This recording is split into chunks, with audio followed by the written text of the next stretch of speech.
All right, welcome back. It's another episode of the Gaming Dadcast. Welcome. Glad you're back.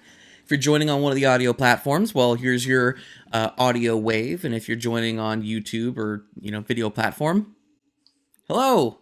So today we're going to be talking about responsibility, staying up all night, responsibility all day, and gaming in the year 2023. So let's get going. When I began attending junior college in Humboldt County here in California, I had to drive about an hour each way to get there. This was nothing new for me. In high school, I rode the bus to school for 2 hours each way. When I was able to drive, it dropped down to about 50 minutes each way. I was used to long drives, but I also didn't face the fast-paced nature of where I'm at now in Southern California. During my junior college days, I'd work 3 to 4 times a week and go to school twice a week. My days were always long, especially at school. I'd be up at 6 a.m., leave my house around 6:45 or so, and go pick up my carpool buddies. When I wasn't driving, I'd be picked up and we would leave around 6:50 in the morning. This gave us just enough time to get to school, park, and stroll into our first classes for the day. I'd then proceed to go through classes while finishing up homework in between them and taking naps. Fun fact, college is where I started napping, and things still haven't changed. I love napping. Anyway, I'd be at school till really late. Most semesters it was between 8 p.m. to 10 p.m. One semester I had to take a biology lab, and the only available time I could attend was Thursdays, 9 p.m. to 10:15 p.m. It was rough, but at least I enjoyed the class a ton. I took many different classes in my 2 years at College of the Redwoods, but only a handful have stuck with me over all these years. One of these classes was public speaking. As you know, I've been given the gift of gab. In other words, I have no issue talking your ear off. The fact that you're here actually listening and not tuning me out is a wonder to me, and I appreciate it. In that class, I had a rival of sorts. We were always the two with the highest grades in the class, so our final exams were a big deal each time. There were 3 in total, and the one in the story today was the one that had the most impact to our final grade, the informative speech. You'd think I would have done everything I could to make sure to set myself up for success, but, well, this is the story of up all night, responsibility all day.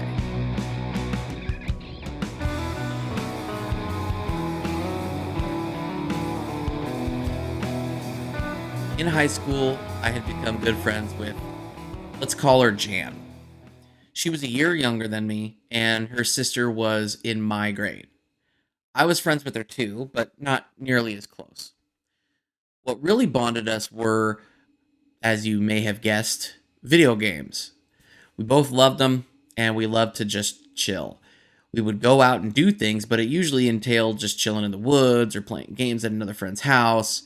We played all sorts of games together, but the one genre that really drew us the most were fighting games. We played all sorts of fighters, from big to small. Our favorites were Smash Brothers and Street Fighter, and the game series at the center of this story, Tekken. Thinking back on it, Jan and I were pretty different in just about every other way. Gaming brought us together and gave me some really fond memories from that time. We continued to hone our skills, and then one day, we had a discussion. Have you ever finished the story for all the characters? I asked Jan. I haven't. I only finished it for a couple characters. Then all the rest of the time I've just played with you. I responded, well, want to do that sometime? Jan agreed to the proposition, at first a little wary of the task. However, the more we talked about it, the more pumped up we got. Going through the story mode for each character would take a lot of time, and we would have to take turns trying to get through each. Some characters I was absolute trash with, but the good news was that Jan was pretty good at most of those, and vice versa. There were a handful of fighters that we both weren't great with, but we figured we would cross that bridge when we got there. Once we made the decision that we would go through with this task, we had to decide when. Jan was going to be leaving for a vacation with her family soon, and we weren't patient enough to wait until after that happened. So the only time we would be able to do this would be on a Wednesday afternoon. This specific Wednesday was the day before I would give my informative speech in my class. And of course, Jan had her classes as well. We thought, we'll get through it with enough time to get sleep and make our way through the next day. Boy, were we wrong. Thankfully, my speech was already done before this Gaming Wednesday we had planned. I just had to give the speech, so no big deal, right? We went and grabbed some snacks and drinks, then set up at my place. We got into comfy clothes, set the snacks out, then booted up the old PS2 and popped the game in. It was evening. We'd eaten dinner already, so we already had a late start to this task, but it was fine. We started playing and the hours began to just melt away. We laughed, made fun of each other, rooted each other on, took turns when we failed with the characters, story matches. They say time flies when you're having fun, and this might have been the first time this really hit home for me. I yawned, then realized we had quite a few fighters to go through still. I looked at the time and nearly fell over. It was midnight. Now, remember, I would wake up at 6 a.m. Jan woke up a little bit after that, so we were now getting roughly 6 hours of sleep. I asked, should we stop? Jan thought for a minute, gave me a surprising response. Let's just go for it. It'll be a while till we can play again, right? I didn't want to be the one to back down from the challenge, so we pushed onward. 1 a.m., 2 a.m., 3 a.m. Around 4 a.m., we finally finished our task. With a muffled yes and a fist pump in the air, we congratulated each other. After the celebration, though, it really settled in that I would get almost no sleep. I took Jan back home, and she luckily would have a little bit more time to sleep in, since she woke up a little bit later than I did. By the time I got back, I realized there would be no way I could fall asleep and get any kind of decent amount of sleep. I decided to stay up and hope that a shower would refresh me. 6 a.m. rolled around, I dropped into the shower and began my normal morning routine. After eating and showering and making sure to grab my speech presentation items, I jumped into my truck and picked up my carpool buddy. I felt great. I made it to the campus, went through my first class, and was feeling pretty darn great, especially considering I had stayed up all night. Then it hit. I got so tired right before I had to give my speech. I started to really worry. My mind was foggy, and I knew I was going to have to fully rely on any prep work I had done before, trusting that what I did before would be sufficient. I walked into the class, set my stuff down next to my desk, and I heard a familiar voice call out to me. It was my class rival. "You ready for the showdown today?" He laughed, not realizing just how tired I was. I gave what I imagined was a crooked smile. I was so tired, I have no clue what I actually looked like, and I just sat down. I didn't go first either, so I would have to sit through a bunch of other presentations first. This only allowed my tiredness to grow. In a strange coincidence, I have my conspiracy theories about the professor's choice here. My rival went right before I did. He rocked it. I couldn't even be mad. He just plain rocked it. It was at this point I had conceded that I would not be giving the best speech, so I lost my fear and nervousness. I now just wanted to get through it and move on with my day and take a nap. So, running on no sleep thanks to playing Tekken all night with a friend. I trotted up to the front of the class, set up a couple poster boards with examples, and proceeded to explain to the class about comic designs and various comic art styles used at the time. I was really into the thick black outline styles, and I still am. That's what it was about. I had to take a subject that is incredibly boring to most and make it interesting while speaking well. Oh, did I mention it had to be at least 15 minutes long too? Yeah, it had to be 15 minutes long. It felt like an eternity, but I finished, accepted the clapping after I was done, assuming it was just because it was over, then grabbed my stuff and sat down. At the end of class, as we walked out, the professor was actually giving out our grades as we walked out. I prepared for the worst, but didn't care. I had about 1.5 hours till my next class, and I was going to nap so hard. The professor looked me square in the eye and told me, "Mike, great job today. You had the best speech of the day, top score." I thought I was dreaming, which would have been not too far off since I was so tired. As I walked out, I saw my rival, and I could tell he had heard. "Well, good job. You got me this time." He nodded, then walked away. I turned, walked toward a grassy area on the campus, then sprawled out on the ground. I passed out for the next hour, then woke up and continued my day. I finished the rest of my classes, met up with my carpool buddy, then drove home. I made sure to let my buddy know I hadn't slept the night before, but I had taken a great nap and never got tired behind the wheel. It's a good trait that I picked up from my father. We made it home. I promptly fell asleep, and life moved on. A while later, Jen came back from vacation, and we chatted about it. We chatted our weeks away. She had a great time with her family, and I explained how I got top score in my public speaking exam after we had our all-night gaming session. She looked at me with surprise for a few seconds, and then a smirk crossed her face. Then she asked, "So, when are we going to do that again?"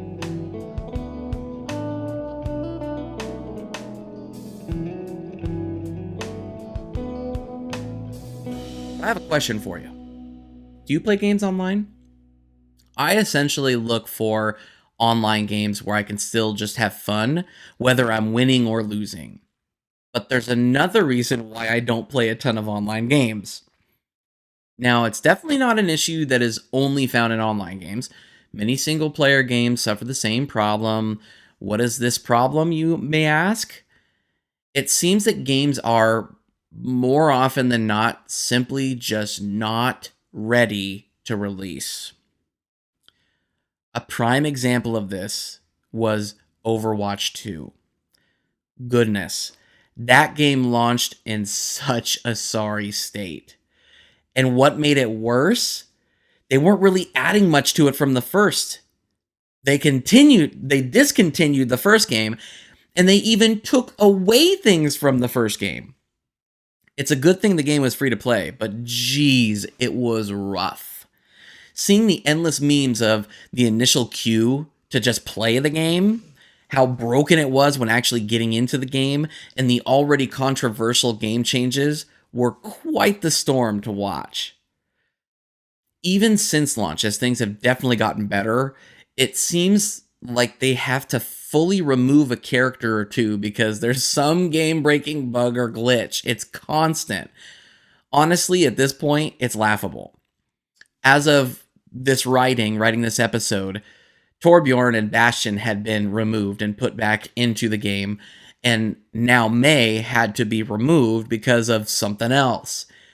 Constant bugs, glitches, server issues, and all sorts of other things just continue to plague the game experience.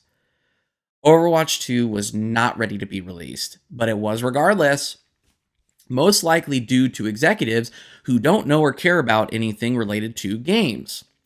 They want a product out for investors to get behind, and some kind of way to capitalize on the players monetarily. Other games may actually get pushed back for more polish. and start really strong. Halo Infinite is a great example of this. The initial reveal was less than desirable. They ended up pushing the game back about a year, and I saw positive responses quite often about the game. But after a few months, when nothing new was added to of substance, the honeymoon period began to wear off. Now, as of this episode, and it's still kind of the same, it's been roughly a year and it seems like there is a lot less chatter about the game. There's definitely still a player base, but it does not have the same luster as it did originally. They haven't added features and game modes that many expected to have by now. To keep people coming back to online games, they can't rely on visuals, audio, story, or even gameplay mechanics. There has to be something new. New things to keep people coming back and offers diversity so that a game doesn't become boring. There are so many games that release, even just online multiplayer games. So keeping the attention of players, and you got to offer new modes, weapons, ways to play, and more. You can't just offer some skins and move on. Substance matters as much as consistency. Speaking of substance, I've seen this constant trend that games cut content from launch, so it seems like they're adding a bunch to keep people hooked. Just look at any of the Mario sports games on Switch, with the latest being the biggest and most disappointing offender, Mario Strikers Battle League. With each Mario sports game that released on Switch, there was less and less support after launch. Mario Tennis ended up becoming really good after some time. Mario Golf got next to nothing added afterward, and Mario Strikers just, yeah. I was so freaking excited for Mario Strikers on Switch, and they had an easy evergreen title there. Soccer, Mario Online, this game was set up to just keep going and going, but it launched with, well, next to nothing. This was too quick. Like, they had, free updates to offer to make it seem like, ooh, they'd be supporting the game, moving forward. The problem, it seems like nobody bought the game and they barely updated it since launch.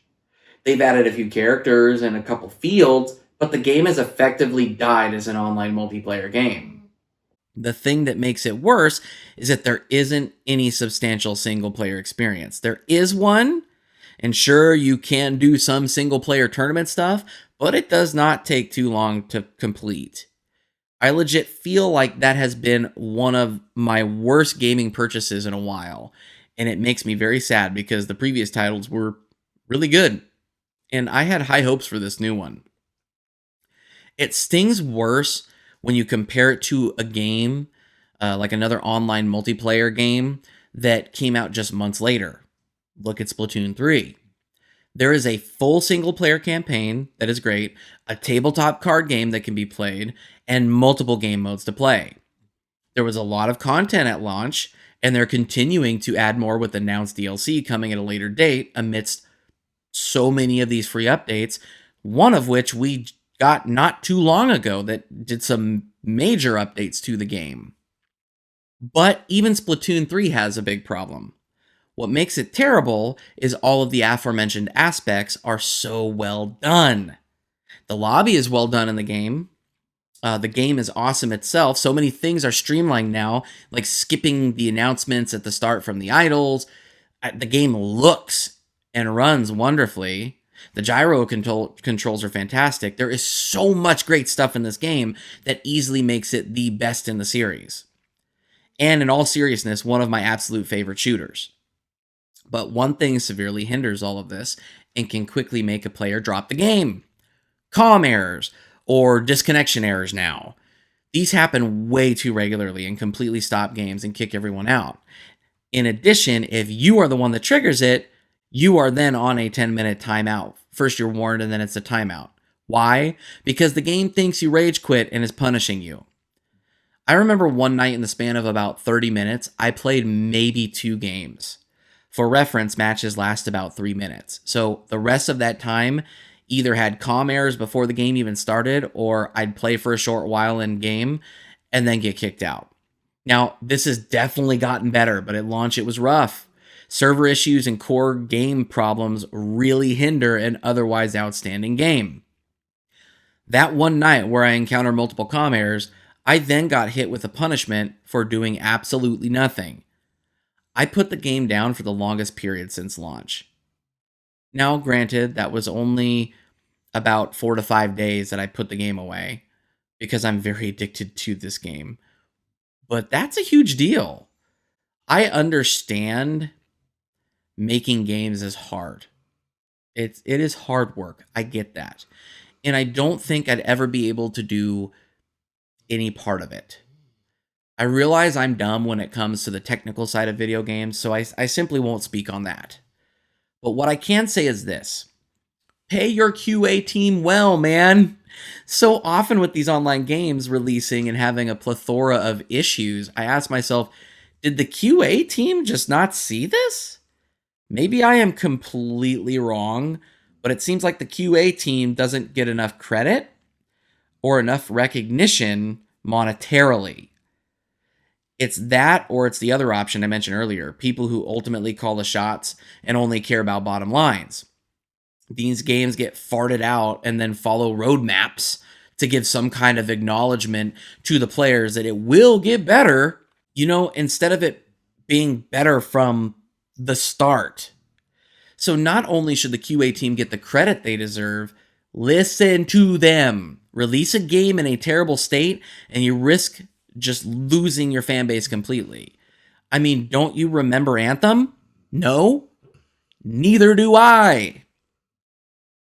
Online gaming in 2023 is so weird to me. I mean, I'm not gonna lie, gaming in general is weird in 2023 and in 2022.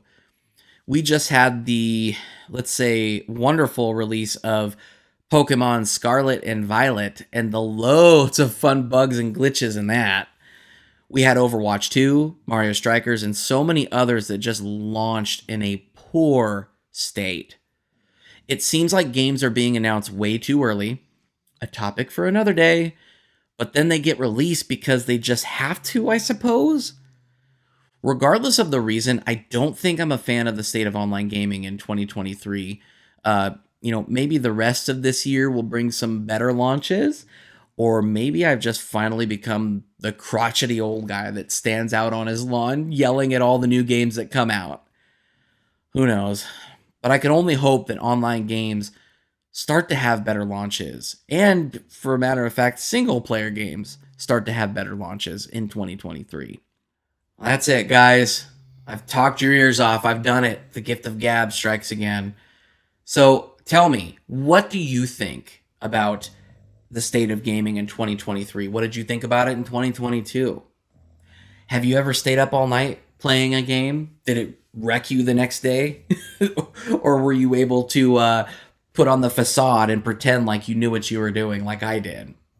I'd love to hear from you. Catch me on, you can email me, bowertendo@gmail.com. You can catch me on Twitter, Instagram, catch me on Twitch. As of this recording, I'm usually streaming Mondays and Tuesdays, so check me out there. Or if you're watching the video, give me those comments. Let's, I want a discussion here, and maybe some of those comments, future episode, right? Maybe I can discuss those things. Anyway, I appreciate you guys. I'm glad. I can't believe you stayed till the end here. That's awesome. And until next time, see ya.